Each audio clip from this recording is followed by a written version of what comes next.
Salut tout le monde, j'espère que tout va bien, je vous souhaite la bienvenue sur ma chaîne. Dans cette vidéo, je vous montre comment je réalise ce crop top parfait pour l'été, donc si ça vous intéresse de savoir comment je l'ai réalisé, surtout restez avec moi. Donc j'ai eu besoin de mon tissu, j'ai utilisé des chutes de tissu, j'avais environ 80 cm, de papier pour tracer le patron, de mon matériel de tracé, de ciseaux papier et ciseaux tissu, de fils assortis au tissu, des épingles, et un mètre ruban qui va surtout me servir à prendre mes mesures. J'ai pris 2 morceaux de papier que j'ai scotché en 2 pour avoir un grand morceau, donc là c'est vraiment recyclage à fond. Et le bord gauche, vu qu'il est droit, ce sera mon milieu devant. Ensuite je vais venir tracer un rectangle, donc je viens tracer plutôt en bas de ma feuille, je laisse un peu d'espace en haut. Le rectangle fait 20 cm de hauteur. Et pour la longueur, je prends mon tour de poitrine sans aisance divisé par 2, ce qui me donne 42,5 cm. J'ai donc un rectangle de 42,5 cm sur 20 cm.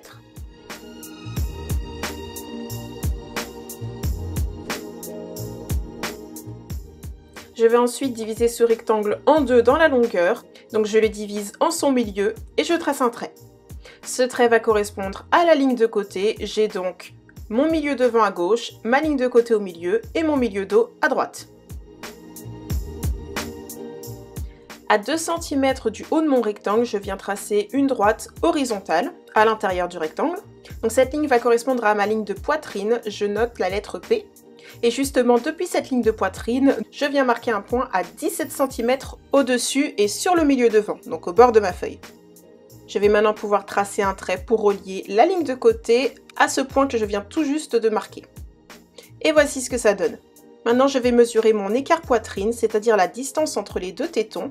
Moi, j'ai 22 cm, donc je vais prendre la moitié qui correspond à 11 cm. Et je viens tracer une parallèle à mon milieu devant à 11 cm. Et comme vous pouvez le voir, je suis partie du bas de mon rectangle et je me suis arrêtée à la ligne de poitrine.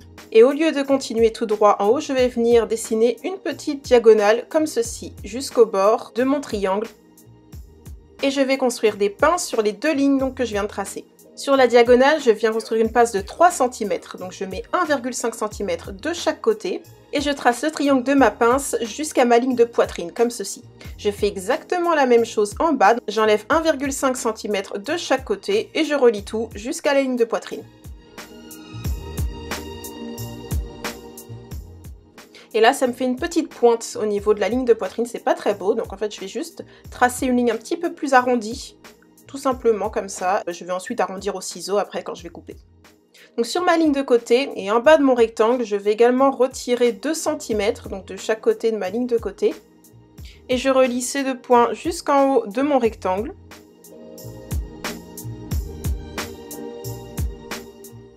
Et je gribouille l'intérieur de mes pinces. Ce sont toutes les parties dont je ne vais plus avoir besoin. Maintenant, je passe au dos et depuis le milieu dos, je viens retirer 5 cm.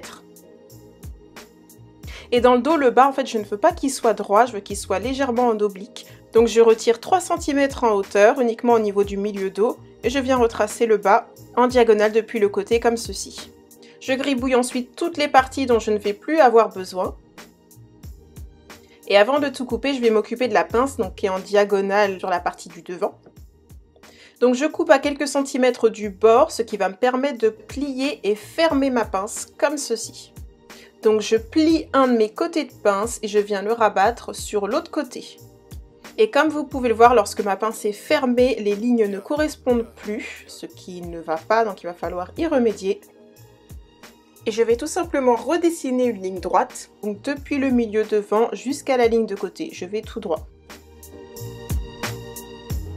Et lorsque j'ouvre ma pince, voici à quoi ça ressemble. Donc là il y a une petite asymétrie, mais c'est tout à fait normal.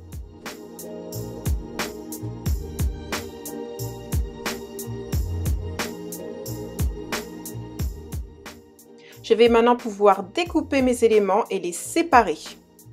Je dois me débarrasser de tous les endroits où il y a un gribouillage. Donc je dois séparer mes 2 éléments du devant. Je me retrouve avec un premier élément où il y a mon milieu devant et un deuxième élément qui va correspondre plutôt au côté devant, si on peut appeler ça comme ça.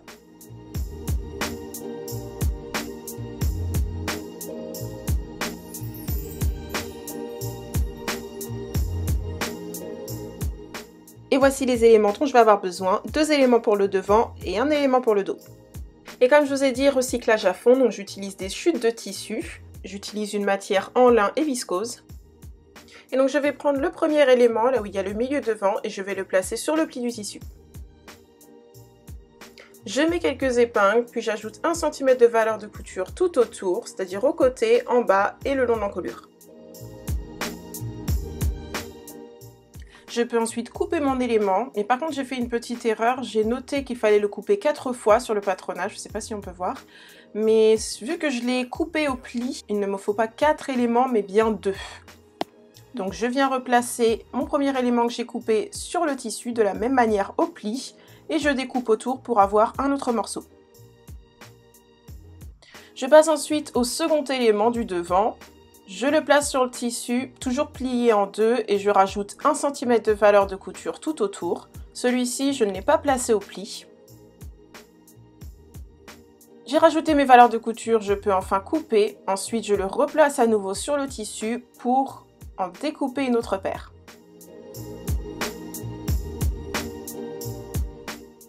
Et il ne me reste plus que le dos à couper. Je fais exactement la même chose que précédemment. Je place sur le tissu, toujours plié. Je rajoute 1 cm de valeur de couture tout autour et je n'oublie pas de couper une deuxième paire.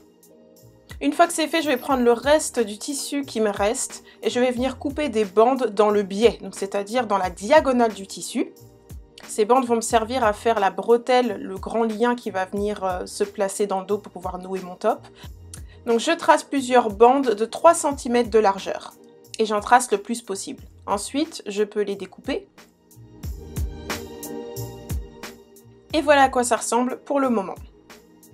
Mes éléments sont prêts, j'ai donc toutes mes petites bandes. J'ai mon élément milieu devant coupé au pli 2 fois, mon élément côté devant coupé 4 fois et mon élément dos coupé 4 fois également. Et je vais commencer par coudre mon lien. Donc je me munis de toutes mes petites bandes et je commence par couper les extrémités afin qu'elles soient droites et non plus en diagonale. Et pour construire mon lien, je dois assembler ces bandes les unes aux autres. Donc je prends une première bande que je place avec l'endroit face à moi. Et je prends une deuxième bande que je place à une des extrémités en perpendiculaire, en angle droit. Elle par contre je la place avec l'envers face à moi et je vais venir faire une petite couture en diagonale pour avoir ensuite une grande bande comme ceci. Donc sous la machine, voilà ce que ça donne. Je vais venir faire une piqûre en diagonale, donc d'un coin à l'autre. Je découpe ensuite la valeur de couture pour ne laisser que 5 mm et lorsque j'ouvre, voilà ce que ça donne. Et je continue d'assembler mes bandes les unes aux autres de la même manière. Et voici, elles sont toutes assemblées les unes aux autres, maintenant ça me fait une très grande bande. Je vais maintenant venir repasser mes coutures, donc les valeurs de couture, ouvertes bien à plat comme ceci. Il est maintenant temps de construire le lien, donc fermer la petite bande et voilà comment je m'y prends. Dans la longueur, je plie chacun des bords vers le milieu. Et je plie ensuite à nouveau pour mettre les bords l'un sur l'autre, comme ceci. Je vais ensuite effectuer une surpiqûre au bord pour que ça tienne. Alors c'est un peu long car je vais plier au fur et à mesure, c'est-à-dire que je vais coudre sur quelques centimètres, puis continuer de plier, et puis continuer de coudre, je m'arrête, je plie, donc c'est un peu long.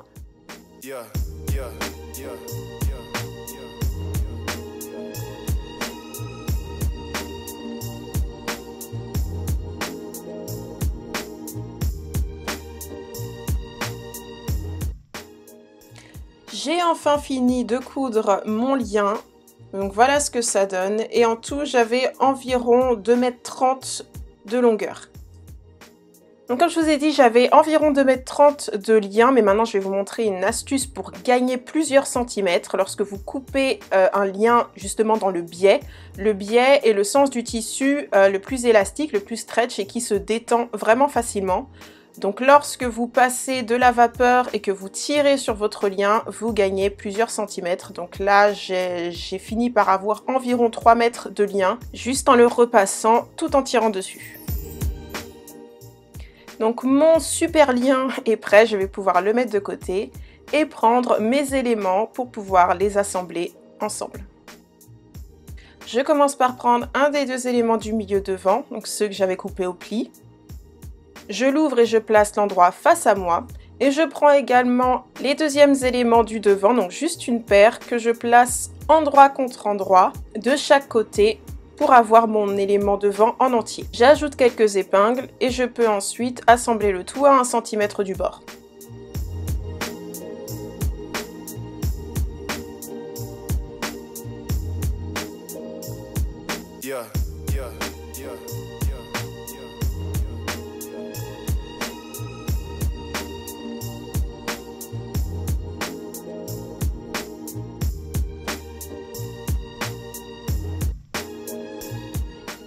Et donc voici ce que ça donne. Je vais maintenant repasser mes coutures à plat vers le côté. Une fois que c'est fait, je vais venir sur l'endroit faire une petite surpiqûre à quelques millimètres de la couture pour vraiment bien aplatir la valeur de couture vers le côté et qu'elle ne bouge pas. Et voilà à quoi ressemble mon devant en entier. Je vais maintenant pouvoir rajouter la partie dos. Donc je prends uniquement 2 morceaux de la partie dos et je viens les placer endroit contre endroit de chaque côté du devant. Et je viens assembler aux côtés à 1 cm du bord.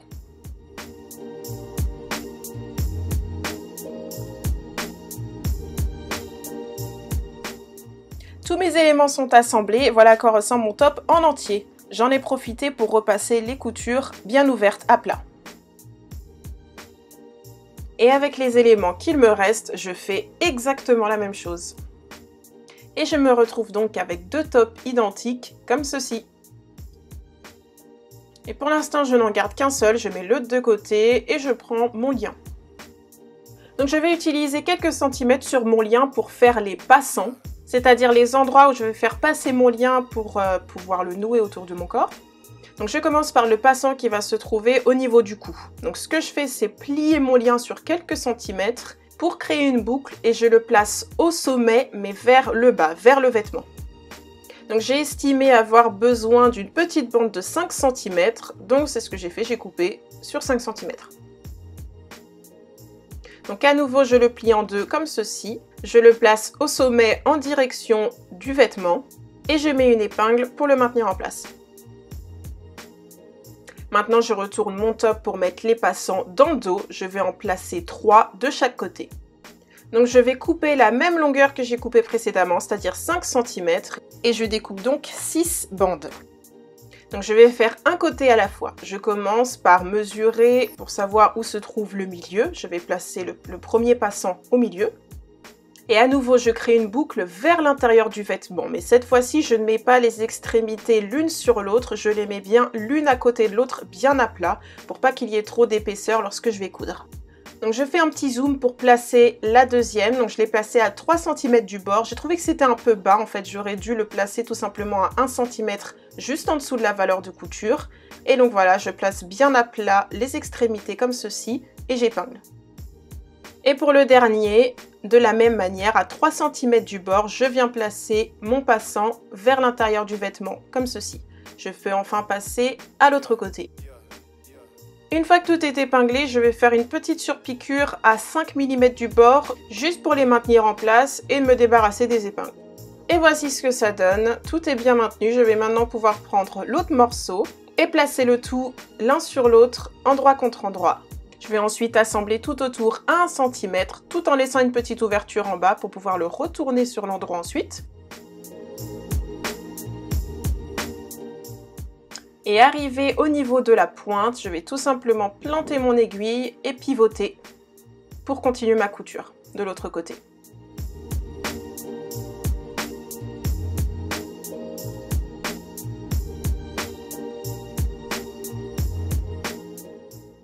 Je n'oublie surtout pas de laisser une petite ouverture d'une dizaine de centimètres. Et voici à quoi ça ressemble. Et avant de tout retourner, je vais dégarnir les angles, c'est-à-dire enlever un peu de valeur de couture autour des angles comme ceci. Je découpe en diagonale. Cela va me permettre d'avoir des coins bien pointus. J'ai ensuite retourné mon top sur l'endroit. Et je me suis rendu compte que le passant, donc au niveau de l'encolure au sommet, n'était pas très droit. Donc je suis revenue le retourner sur l'envers, j'ai décousu et je l'ai replacé pour recoudre ensuite. Voilà ce que ça donne une fois que c'est fait. J'ai un passant qui est beaucoup plus droit, donc je vais retourner à nouveau sur l'envers pour dégarnir la valeur de couture au niveau du passant et enlever un petit peu d'épaisseur.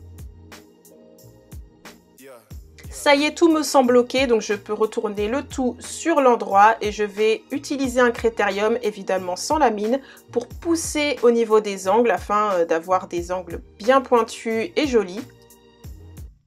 Et ensuite, je vais pouvoir repasser les bords bien à plat.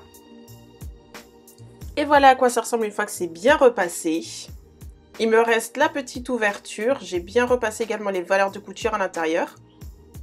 Et donc il ne me reste plus qu'à faire une surpiqûre tout autour à quelques millimètres du bord, ce qui va me permettre également de fermer ma petite ouverture.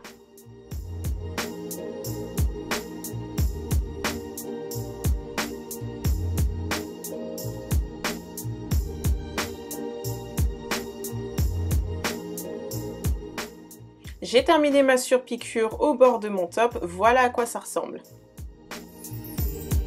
Je vais maintenant pouvoir mettre le lien à mon top, donc je commence à faire passer le lien à travers la boucle qui se trouve en haut.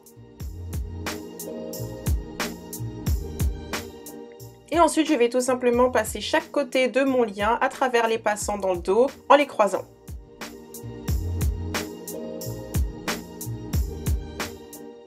Je peux terminer par un petit nœud et mon top est prêt.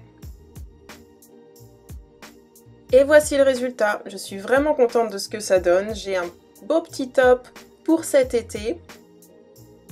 J'aurais peut-être dû mettre 4 passants dans le dos au lieu de 3. Mais je trouve qu'il est quand même très bien comme ça. Je suis contente. Et j'espère vous avoir donné envie de réaliser le vôtre. Je vous invite à vous abonner pour voir plus de contenu comme celui-ci. Et en attendant la prochaine vidéo, portez-vous bien. À bientôt!